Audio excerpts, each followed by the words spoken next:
Hi everyone. Thanks so much for joining me. I think it's this one, right? That? Yeah, I'm pointing at you. There's not sure which one. Here you are. Glad you're back. We are in week 4, session 4.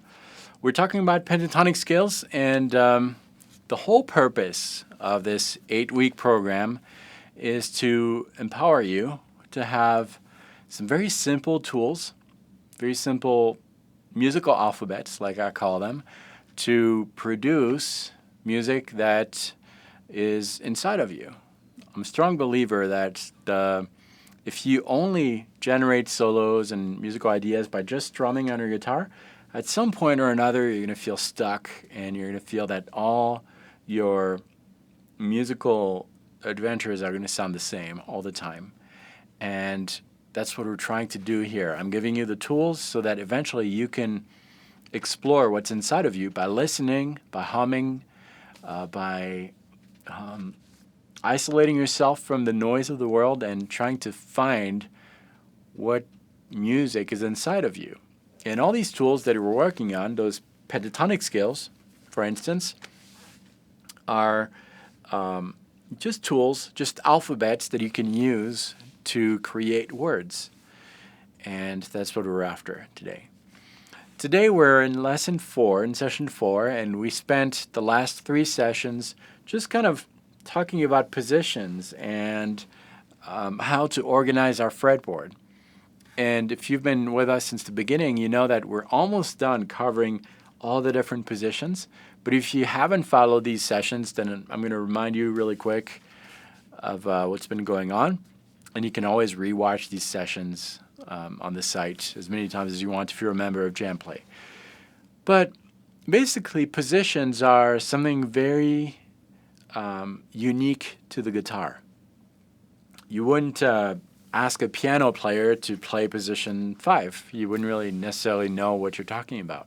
Positions are just a way to organize your fretboard, because if we were to write down a scale on our instrument, on our fretboard, we would have a lot of possible notes, especially considering that on the guitar you can play the same exact pitch on multiple strings, multiple frets.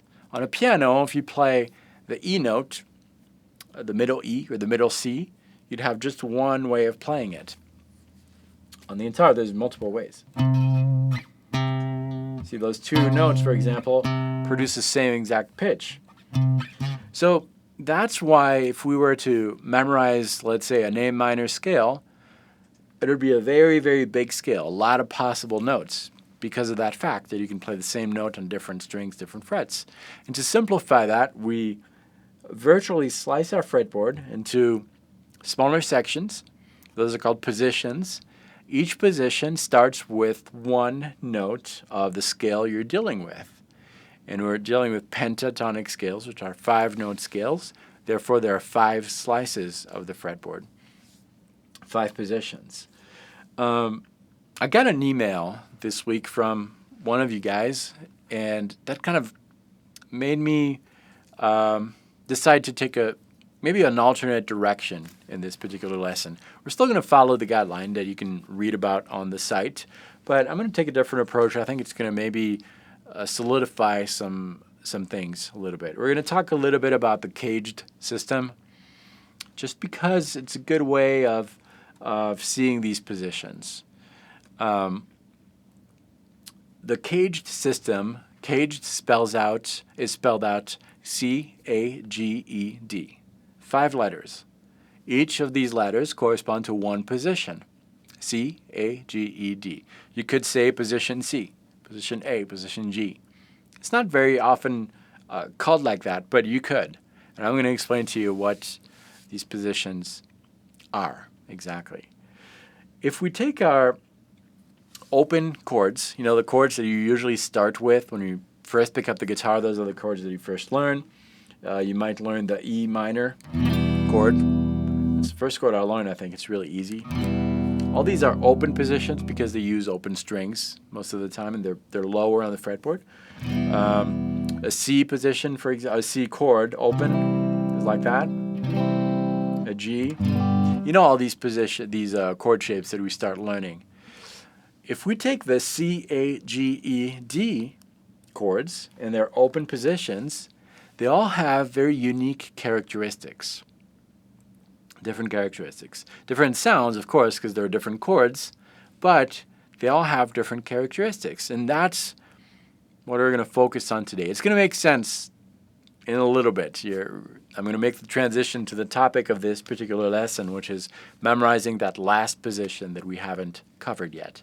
But take a little side road there with the cage system. So if we look at the C, A, G, E, D chords, you can take a look at these characteristics. The first chord is C. So C in the open position, it's that chord right there that you should know if you've been playing for a little while. You're not playing the low E string. That's not being played. You're starting with the 5th string, 3rd fret. And then you have the 4th string, 2nd fret. 3rd string is open. 2nd string, 1st fret. And the 1st string is open. So that's a C chord. And the characteristics we're looking at here are, where is that root? The root is in the 5th string. And where does the chord happen in relation to that root? So if you're looking at your guitar, you got your root here on the 5th string, 5th fret. My chord is built on the left side of that root. So that's the characteristic of the C position from C, A, G, E, D, the caged system. It's going to make sense soon.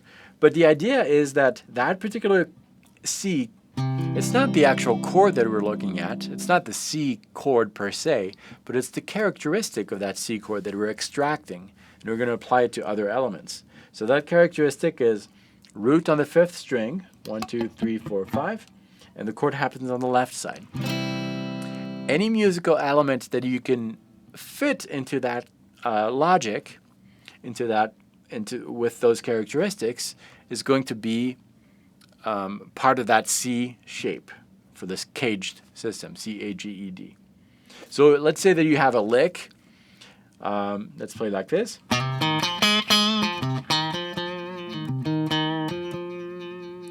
That lick is in C. Let's say that it's in C, which is on the 5th string. So far we have half of those characteristics. It's on the 5th string. Does it happen on the left side? Yes. Therefore that fits that C position. Does that make sense? If you have questions, you can ask them now if it's relevant to that. Feel free to interrupt.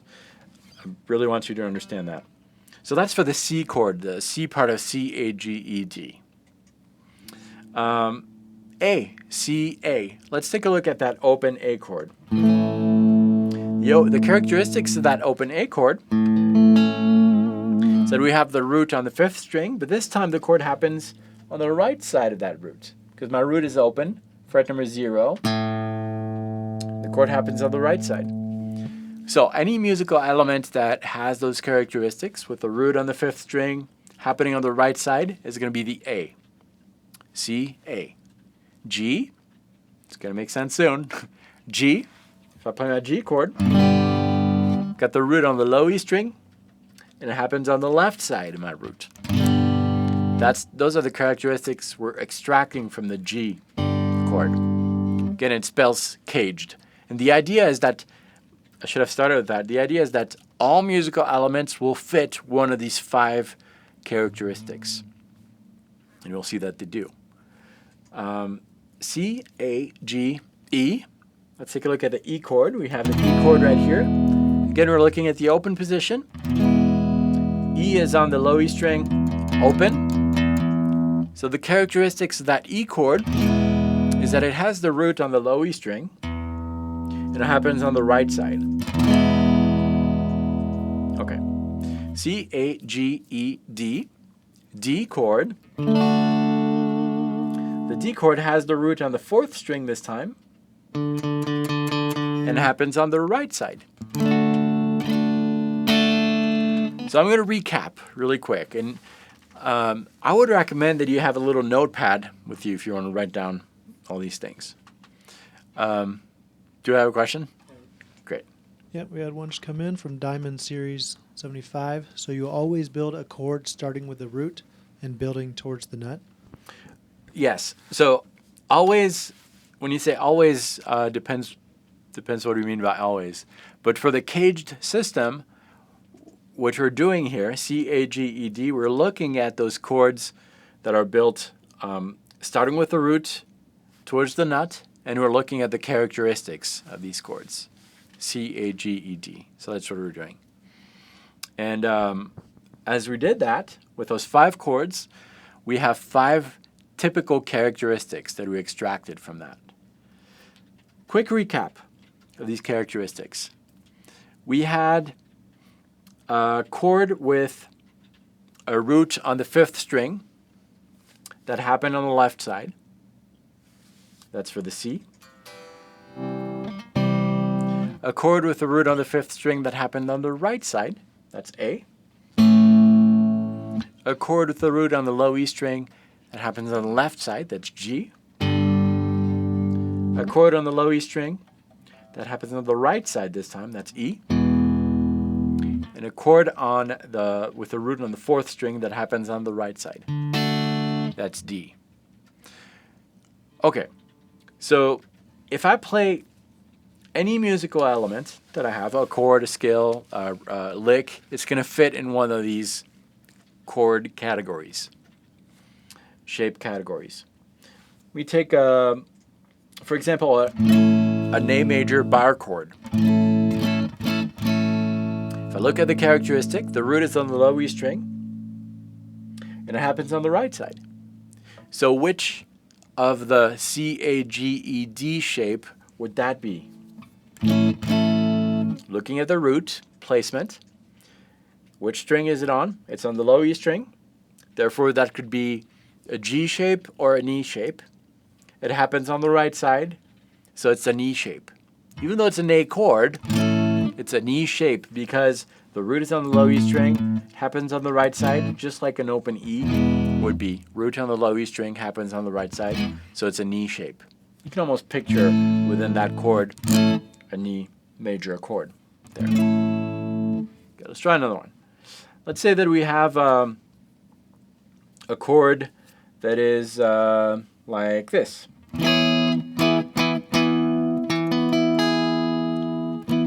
That happens to be an E major chord. It doesn't matter whether you know the name of the chord or not. It doesn't matter. But we have this. The root is on the 5th string, and it happens on the right side.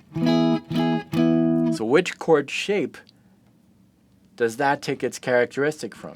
So you go back to the open string chords, and you go through your C, A, G, E, D, and you find which chord shares those characteristics with the root on the 5th string and happens on the right side. Is it C? Well, if I take C, my root is on the 5th string, but it happens on the left side. So that's not it. A has the root on the 5th string and happens on the right side. Therefore, this chord shares the same characteristic as the A chord in the caged system, C, A, G, E, D. So again, the idea is that any musical thing can fit one of these 5 characteristics that we extracted from the C, A, G, E, D chord. So when I say C, it's not the C chord per se. It's the characteristics of that open C chord. A, within the caged system, is the characteristics of that A. I could be playing an F sharp chord, but with a characteristic of the A chord. So that's the idea. Okay. Yeah, great. Questions. We got a couple questions here. I just want to say for everybody in the chat, if you have a question about something, if it's confusing, try to just put it in a question form. If you want David to address it, that way I can easily just move it over into our forum and he can understand what you're referring to. So here, let's get to this question from When the Music is Over. I guess more of a statement, not following left versus right side. Okay, yeah. So that's, I'm glad you asked. That's really important. That's when you're looking at your guitar from your perspective, not what you're seeing on the screen or when you're looking at another guitar player playing. And I'm considering that you are fretting with a left hand. So if you're on, if you have a left hand sided guitar, then it's going to be the other way around.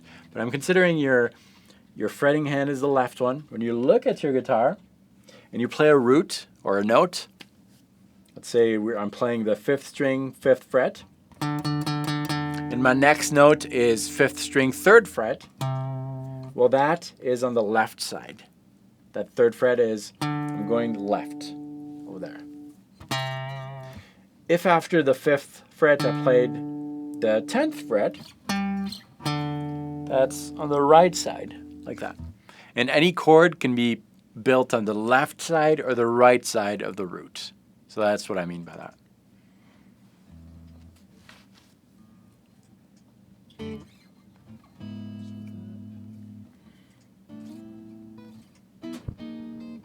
From Roger Funk, can the caged be played in all positions? Yeah. So yes, it can, and that's the idea of the caged system. It can be played in all positions, and you can always fit whatever you're playing within one of these 5 different shapes, C, A, G, E, D. And we're actually going to see that by going back to those pentatonic scales. I think it's going to make more sense when we do that. Okay, here's another one from When the Music is Over. The A shape is confusing. How is it happening on the right side when all the notes are on the 2nd fret? So, yeah, good question. All the fretted notes on the 2nd fret, but there is actually a hidden note that is on the fret 0. And it's from that fret 0, that's the root. Fret 0 is the root. Therefore, from that 0, anything I'm playing is on the right side. 0 is almost like a virtual fret. It's almost like I'm fretting this, but I don't have to because I have the nut that's fretting for me. But if I didn't have the nut, I'd fret that, and anything else would be on the 2nd fret. So it's on the right side of that open string, that fret 0. Any open string, consider it to be an actual fret, except that it's already taken care of by that nut. It's almost like there's a capo that is there automatically on all the guitars. Okay, here's one from Diamond Series 75. So if the root is on the G, B, and high E, it's the right side? It depends. So if the root is on, I'm not sure what you mean by G, B, or E. Are you talking about the notes or the strings? I'm going to consider that you're talking about the strings. If you're talking about the strings, the E string, it's not necessarily on the right side. It could be on the left side too. Because on the G chord, for example, got a G chord, the root is on the low E string. It's on the E string, and it happens on the left side of that. Let me continue with the positions. I think it's going to make more sense. Those are all really good questions. Let's take a look at the very first pentatonic scale that we learned. I think it was in session 1. In session 1, we were working in the key of A, so A is the root, and we decided to build our position with the root on the low E string, the 6th string. 5th fret is A, and our position was 2 notes per string. That was that slice of the fretboard, and we played frets 5, 8, 5, 7, 5, 7, 5, 7, 5, 8, and 5, 8. So our root was 5.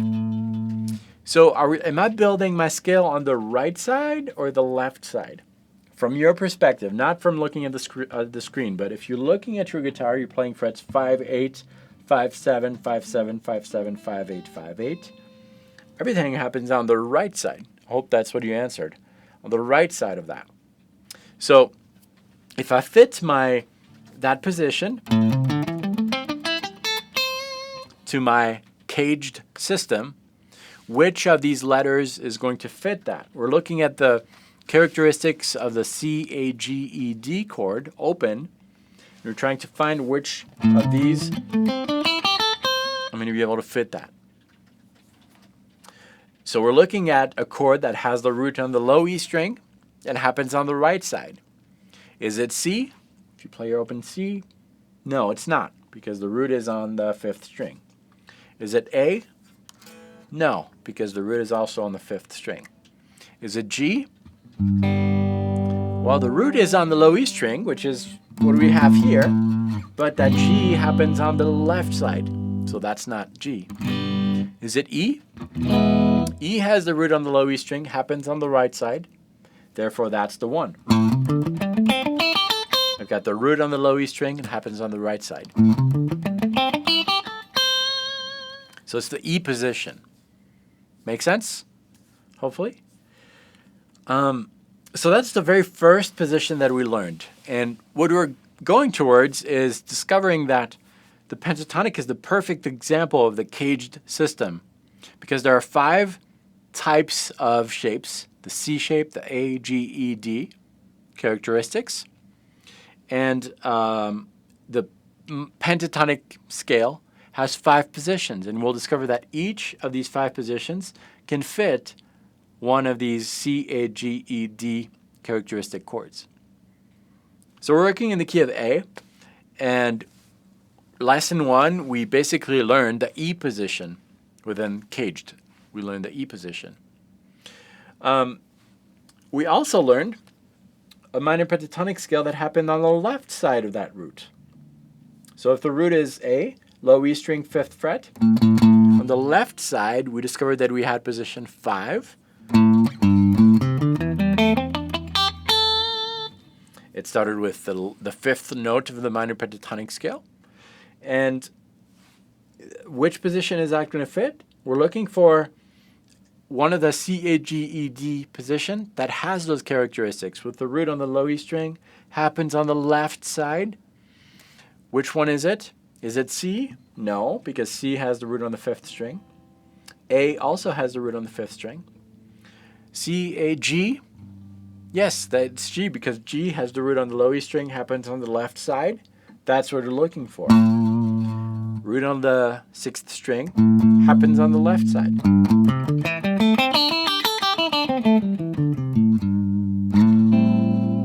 It's a way to organize your fretboard, basically. So we learned these scales already in previous sessions. Last week, we learned a position that had the root on the 5th string. If we're in A, that's 12th fret, and happened on the right side of that root. So which of the C, A, G, E, D positions share those characteristics? Root on the 5th string happens on the right side. It's A. The characteristic of an open A chord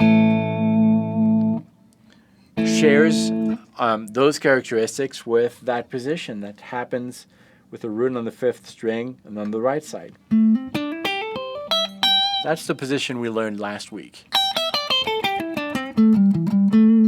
Again, if you're new to this, if you're just joining us, you can rewatch all those previous sessions. It's going to make sense. We spent a full hour last week on that position. So that's why I'm going kind of fast. So there are 3 shapes that we talked about, right? The shape with the root on the low E string on the right side, that's for the E. The low E string happens on the left side, that's for G. The root on the 5th string happens on the right side, that's A. We just did that. Today we're going to learn the position that has the root on the 5th string and happens on the left side. That'll be for the C position, because the open C has the root on the 5th string, happens on the left side. That's the position we're going to use. That position, I'm going to show you, it has 2 notes per string. We're in A, so A is on the 5th string, 12th fret. We're going to build our position on the left side of that, so we're going to go towards the nut. And if I start with the very first note that I encounter, it's on the low E string, 10th fret. And we have 2 notes per string, and it's going to be frets 10, 12, 10, 12, 10, 12, 9, 12, 10, 13, and 10, 12. And that position should be in your supplemental content. You can download the chart. I don't know if we can show that on the screen. Yeah, great. Perfect. So what you see on the screen here, it's called position 3. Why? Because it starts with the 3rd note of the minor pentatonic scale. And you can see the characteristics where we have the root on the 5th string, 12th fret. And that position is built on the left side. So it's true that there is one note that is on the right side of the root, but we're looking at the most notes. Where are they? They're on the left side, over there. You can really see that on the chart. It's on the left side. Or, yeah, on the left side. My camera is a little backwards, but you can really see that there. So it's the colored notes, the full notes that are representing that position. All the other notes, those white notes, those clear notes, are still part of the pentatonic scale, but they are representing the full fretboard. So you can play any of these notes, but it's going to be difficult to memorize, and that's why we're doing slices. So the first slice of the fretboard is the one that, or position 1, is the one that has the root on the low E string, 5th fret, and it happens on the right side. It's that slice of the fretboard. Then we're moving to the next one, and the next one, which is the one we're covering today, and so forth. And that's what we're trying to build. But you can use any of the positions, any of the notes, and it's going to cover, it's going to work with chord progression that is in the same key. So in this case, A minor pentatonic. All right. So there's one more position I haven't really talked about. We have covered it in a previous lesson. I think it was in lesson 2. And it's the D position.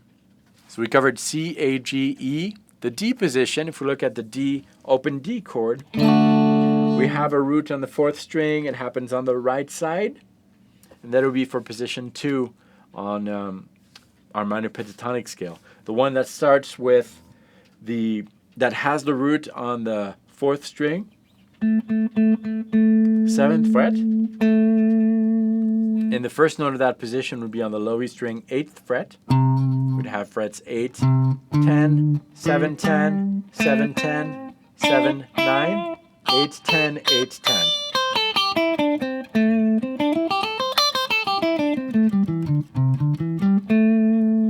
It's the position that is on the left side of the one we're covering today. Okay. Quick demonstration on how to use these. I want to make sure that you understand that it's not the position you're playing in that determines the color of the solo you're going to build. It's not, because all positions share the same notes, really.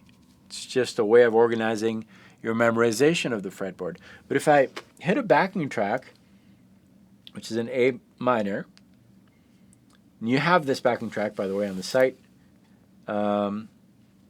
Today's backing track is an A minor. Here it is, very simple loop. I'm going to play a little bit in the first position. I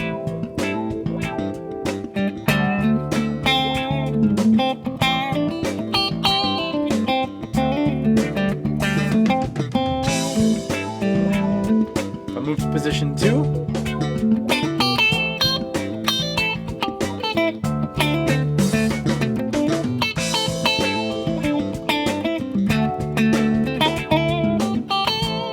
Position 3.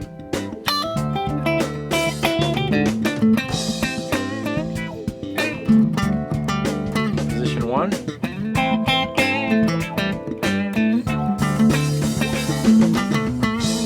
There's really not any difference in the sound that you're hearing. It's just I'm playing higher on the fretboard, lower on the fretboard, but I'm playing the same exact notes. You can see that whichever position you're in, you're always going to have that root, minor third or flat third or B3 if you're just beginning, 4, 5, minor 7, just 5 notes that are repeated over and over on the fretboard. And the importance of learning these 5 positions is that you're associating with those sounds muscle triggers, muscle memory. And the goal is to hear the backing track starting to sing because you're recognizing the sound of these notes and associating with these sounds movements. That's the overall goal. We're going to go through a few licks, just a few starting point ideas, and a reminder of how I see licks. Licks are kind of like words that you learn, vocabulary, but you can't just learn the lick and use it as it is, because if you do, that's like always using the word tree in the same exact way, regardless of the emotions that you have. If you're really sad, but you learn how to say the word tree really happy, then in a speech, it's going to sound really incoherent. So more on that in a little bit. But first, we're going to learn the word just as it is. These words are all part of that position that we just learned. So if we're in A, the position has 2 notes per strings. The low E string, we're starting. We've got frets 10, 12, 10, 12, 10, 12, 9, 12, 10, 13, and 10, 12.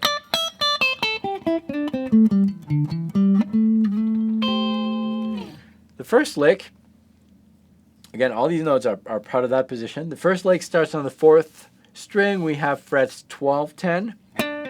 See that sign between 12, 10? That's a pull-off. That's how that word was written, but we're going to change that after. But we can play it like that with a pull-off as it was intended. We're striking the first note and then kind of pinching the string with our ring finger to produce the sound of the next note of that 10. If you just lift it, then the second note is not going to sound as loud as the first. So you kind of want to really pinch. Instead of releasing straight up, you're brushing that string. Okay, so we got 12, 10, and then 5th string, 12th fret. We're just descending that position right now. And then we're going back to the 4th string, 10th fret. We'll look at the rhythm after, but that's what we have for the first 4 notes. And then we're going to ascend 3 notes. So we're on the 4th string, 10th fret, 12, 9, back to the 12th fret. So all together we have,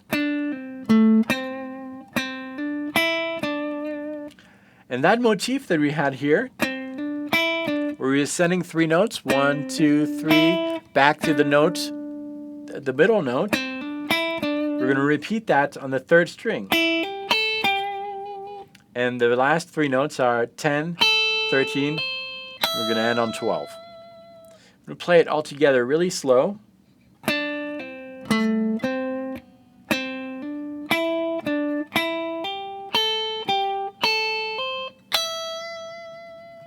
One more time. Sorry.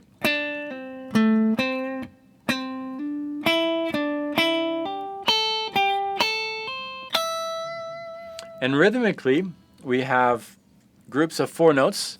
So if this is our beat, 4 notes per beat. Da, da, da, da, da, da, da, da, da, da, da. That's the grouping. And it's only 16th notes, just like we did, 4 notes per beat, except for on the second beat, we have 2 empty 16th notes. So, da-ga, da-ga, da-ga, da-ga, da-ga, da-ga, da-ga, something like that. 1, 2, 3, 4. 3, 4, 1, 2, 3, 4, 1, 2, 3, 4. If I had the notes, 1, 2, 3, 4, 1, 2, 3, 4, 1, 2, 3, 4, 1, 2, 3, 4. Slower. 1, 2, 3, 4, 1, 2, 3, 4, 1, 2, 3, 4, 1, 2, 3, 4. And we're going to end on that 12th fret, 1st string. Let's play that in context. I'm going to record a quick loop, and you can use those backing tracks too if you want. But do something kind of slower tempo. This is our tempo. We'll 16th notes. Da ga da ga da da da da. record a little bass thing.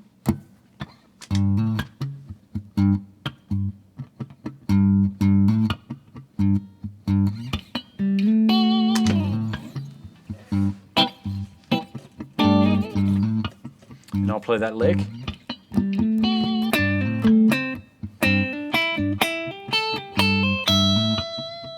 That's how it's written. One more time.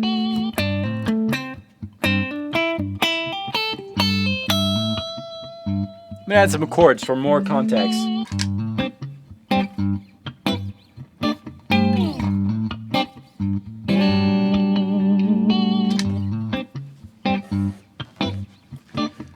So I could play minor pentatonic.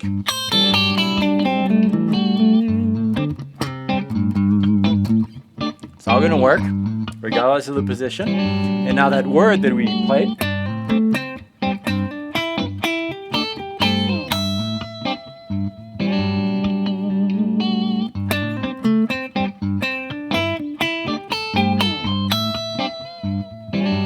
okay, so I told you that a word or a lick, just learned as it is not enough. We need to go further. We need to be able to use that word in a lot of different contexts, depending on the emotion that you have when you're playing, depending on the chords or the feel of the groove that's going on in the back, depending on all those things. There's a lot of different ways to play a lick. And for that, we're not going to use a chord progression, no backing track, just you and your instrument. And I want you to, once you've memorized those notes,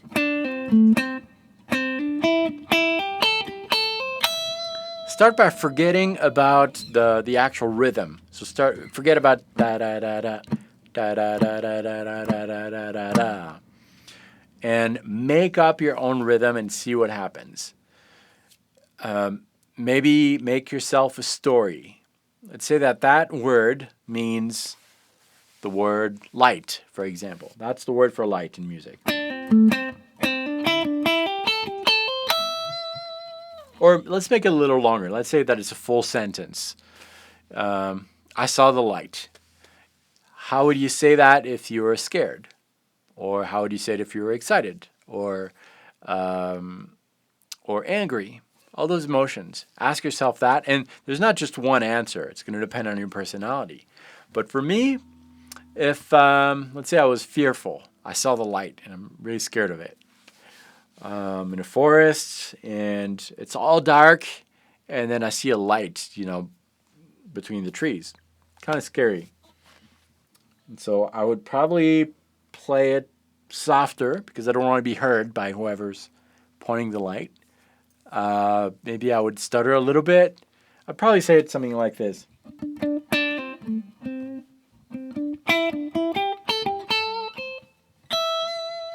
Okay, it's the word light, but I said it in a fearful way. Now, what if I was excited? Maybe I'd say it a little bit faster.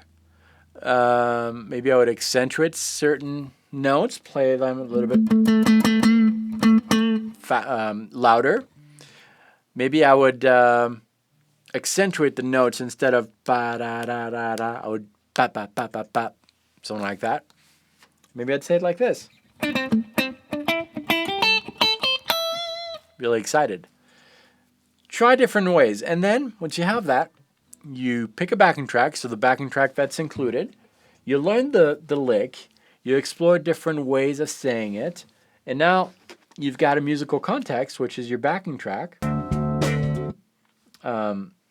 It's your play, and so you tap your foot to get that tempo, and then try to add an emotion to it. The backing track's going to influence that.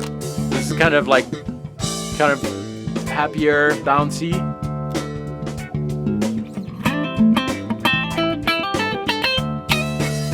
You don't have to respect the exact tempo that's written.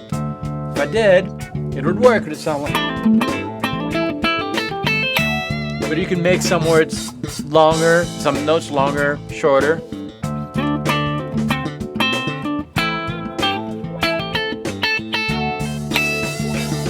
You can kind of be creative like that. As long as you're hitting the right notes And as long as you still have some kind of rhythm motif in the background in your mind. 16th notes are usually what I recommend. They're probably the most useful. So in the back of your mind, as I'm hearing this track, I'm kind of almost like a railroad track. That doesn't mean that all the notes I'm going to play are going to fall on one of those. But if I were to play a note, it would probably fall on one of those subdivisions that I have.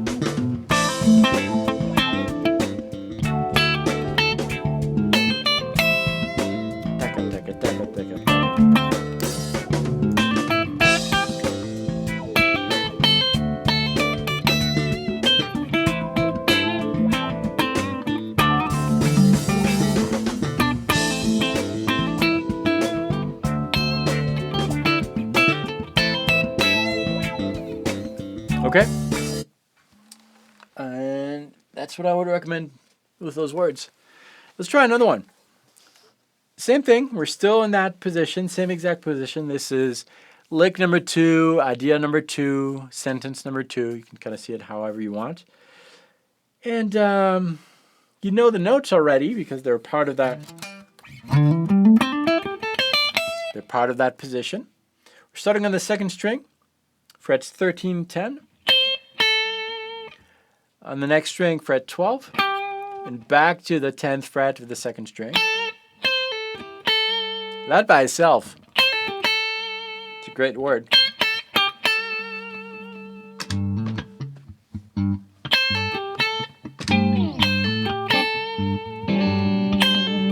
That you can use in your improvs. But we're going to learn the full sentence here. So you have this. This motif is actually repeated, that idea where I'm descending 3 notes and go back to the 2nd note. So notes 1, 2, 3, back to 2. We're repeating that on the 3rd string. And then on the 4th. So you're going to start to recognize those movements.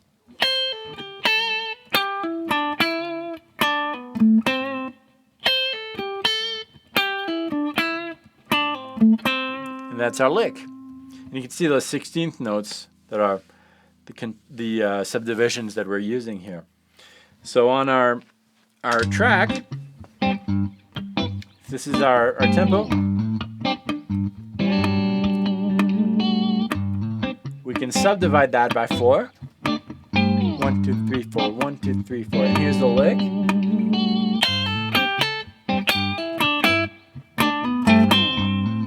Had a wrong note in there. I'll try it again.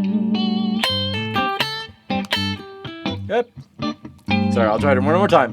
This is the good one.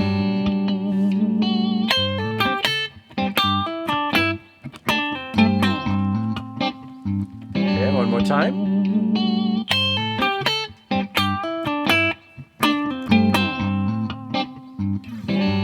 Once you have the lick as it's written, you try to find different emotions to attach to it. And that's personal work. That's how you're going to grow musically, by experimenting with all these. So what I just played here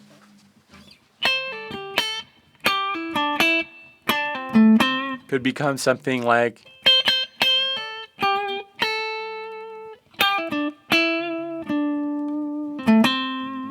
something like that. That would still work as long as I have that subdivision.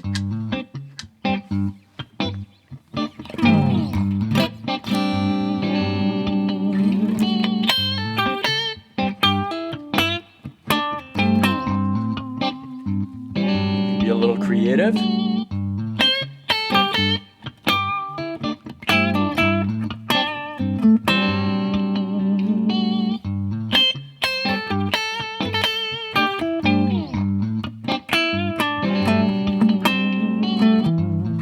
A lot of different ways to develop that word. You can maybe even apply that word by taking that idea, ba ba ba ba, 4 notes, descend 3, 1, 2, 3, go back to 2, and apply that to other positions. For example, the first one.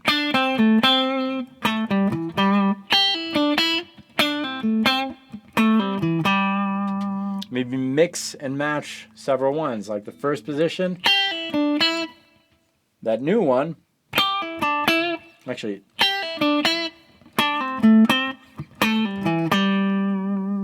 you can just kind of search around.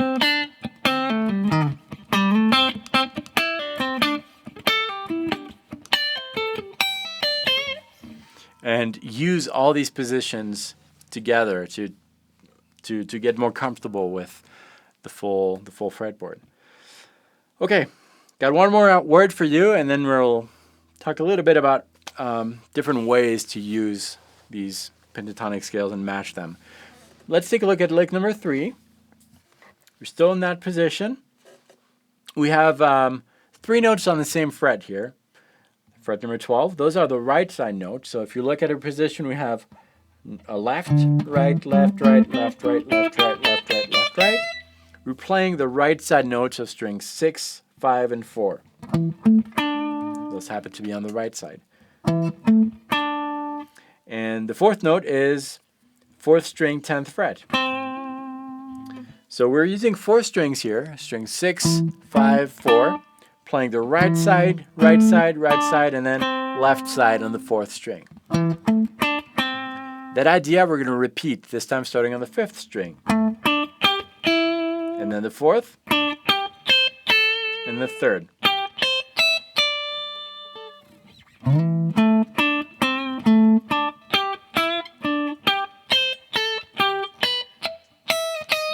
Oops, sorry. So you take the logic and reapply it on all the other strings. Let's try that in context.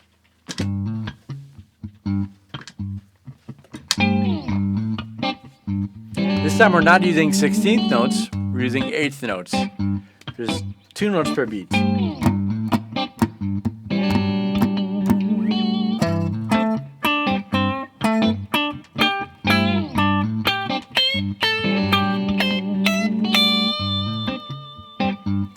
Kind of a slower word as it's written there. One more time.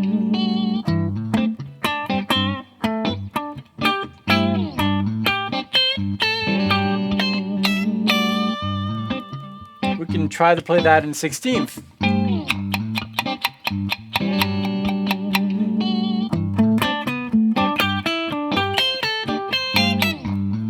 Sorry, it's the cameras.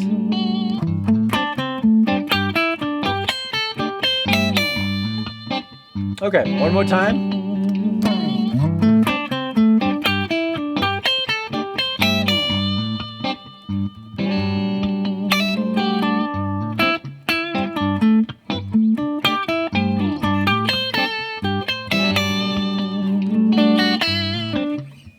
Okay. And then you know the drill. You would do the same thing and try to change things, accentuate on a note, repeat a note. Maybe add a bend to a note.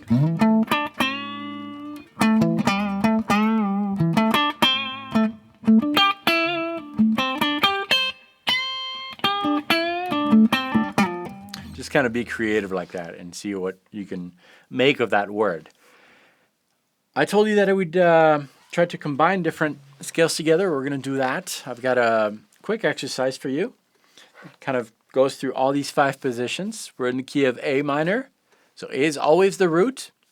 5 positions that correspond to the C, A, G, E, D, the caged system. We're going to start with the first position that we encounter, which is the one with the root on the 6th string, 5th fret. Happens on the right side. So that's frets 5, 8, 5, 7, 5, 7, 5, 7, 5, 8, 5, 8. The next position starts with the 2nd note of our pentatonic scale. It'll be frets 8, 10, 7, 10, 7, 10, 7, 9, 8, 10, 8, 10. The next one is the one that we just did. Frets 10, 12, 10, 12, 10, 12, 9, 12, 10, 13, 10, 12. The 4th is 12, 15, 12, 15, 12, 14. 12, 14, 13, 15, 12, 15. The last one is frets 15, 15, 17, 15, 17, 14, 17, 14, 17, 15, 17, 15, 17. If this seems overwhelming for you, it's maybe because you're just joining us today, so make sure you watch the previous lessons. But the idea is that we're going to combine all these together. I'm going to ascend the first position, slide to the next note of the second one, and descend. Slide to the next note, slide to the next, and so forth, until we covered the 5 positions. And then we'll do it backwards. I'm going to descend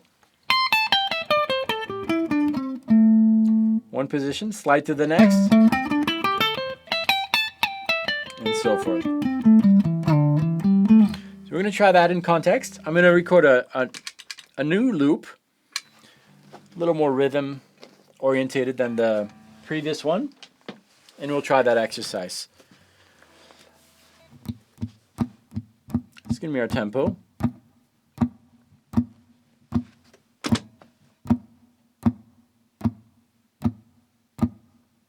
I'm going to add some bass.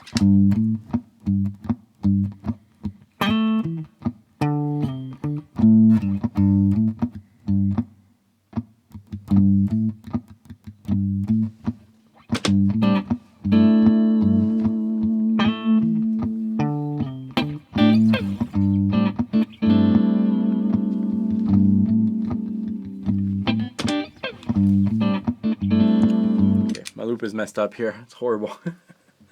I'm just going to record a click.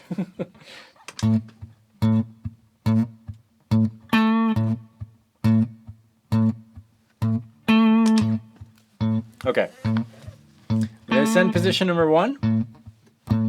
Do it in 1/8 notes. Here we go.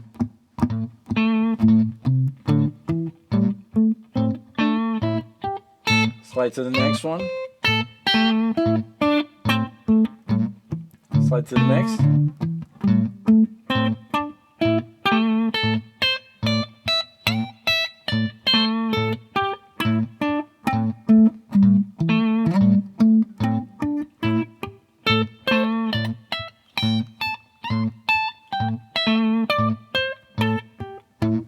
Now we're doing the reverse way. Going through all 5 positions.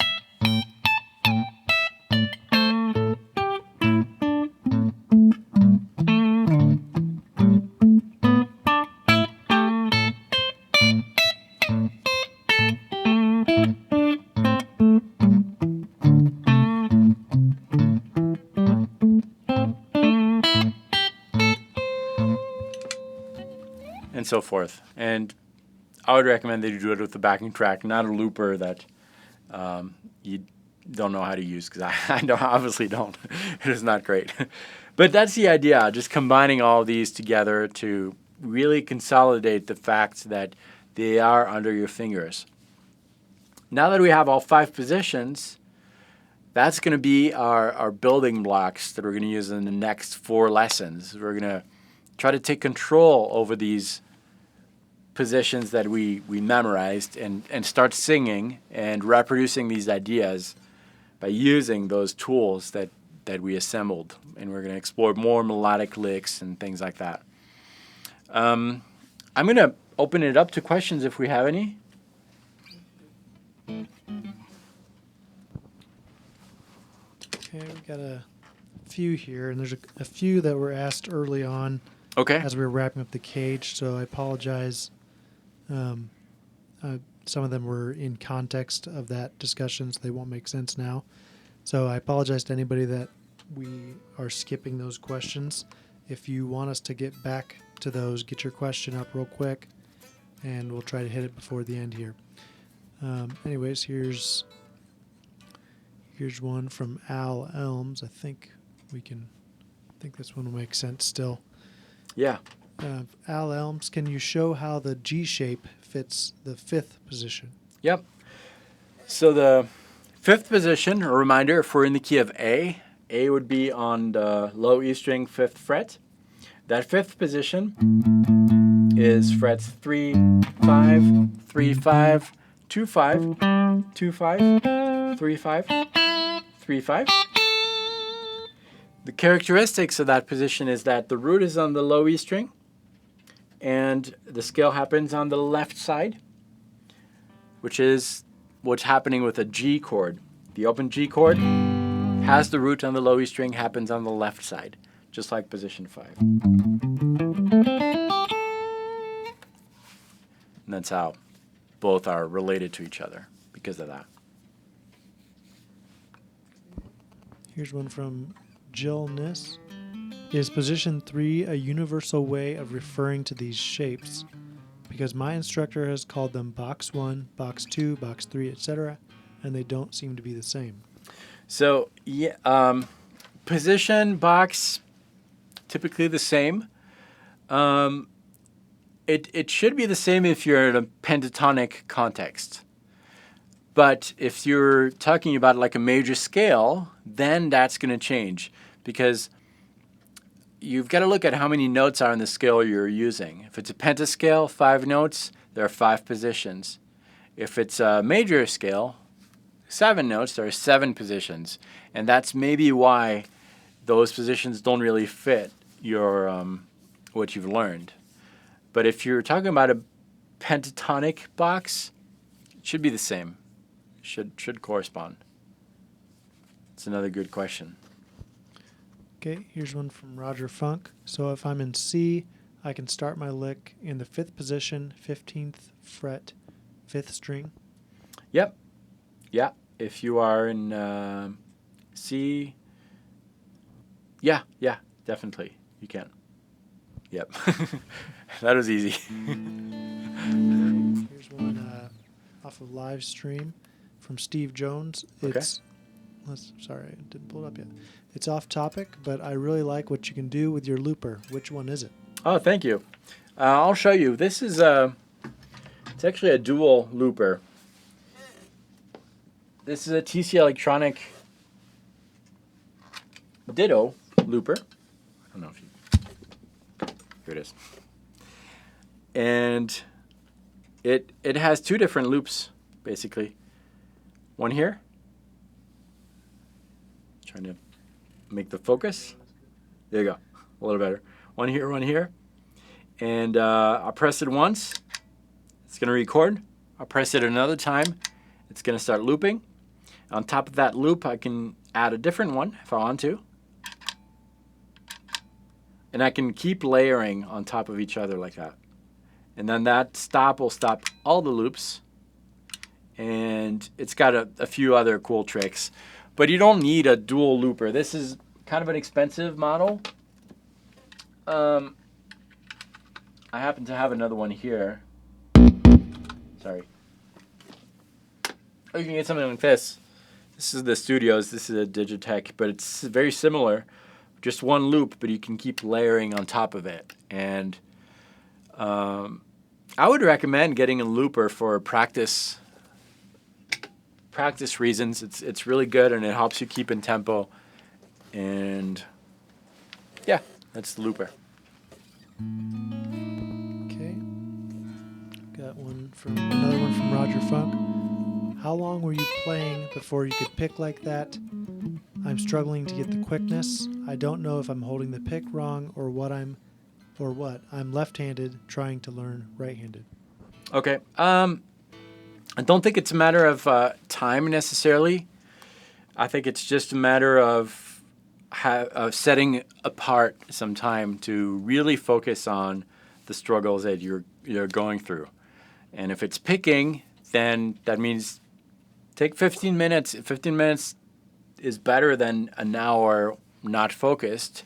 And really analyze what's going on.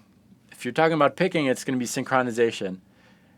You're going to sound faster if you're really synchronized, meaning you're hitting the note at the same time as you are fretting a note.